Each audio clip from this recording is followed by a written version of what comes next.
Guys, good afternoon everybody. Bago nga ang lahat ay suportahan nyo nga po kami sa aming munting channel, Facebook and TikTok ni Vlogger Girl nyo guys. Pagpasensyahan nyo na nga ako dito dahil ibo-voice over ko lang tong pagkukuking ina natin.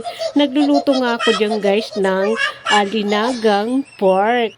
Iyan nga guys ay linagang pork. Pinakita ko nga dyan yung ating mga gulay. May bagyo, nga pala ako dyan. May pichay Tagalog, may bagyo beans, may patatas, may corn.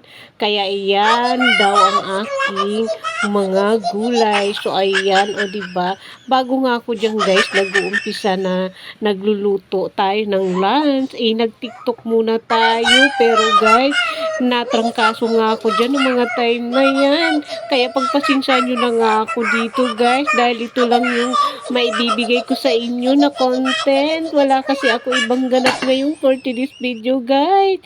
Kaya pagpasensyahan nyo po guys itong content ko ngayon. Dahil ito lang po ang kinaya ko dahil may trangkaso nga person. Sakit nga guys ang katawan ko dahil tinamaan tayo ng trangkaso at masasakit na lalamunan. Nga kung ginawa guys, kundi magmumug tayo ng maligamgam na may asin. Hindi nga, siguro guys, dahil ito sa kinain kong ice cream. Dahil nga pumunta tayo sa ibang lugar nung nakaraang gabi. So ayan, kumakain na naman siya ng cake niya.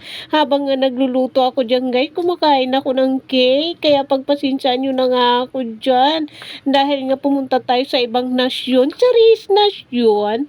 Pumunta nga kami doon sa tita ng amo ko. Siguro doon ako natamaan dahil nga uminom ako ng orange juice doon na napakatamis dahil hindi nga tayo sanay sa pag-iinom ng matamis at pag-iinom ng malamig. Charis! Humihingi nga ng pasensya dyan si Patay Gutom at Kalamon dahil nga may sakit nga daw siya dyan.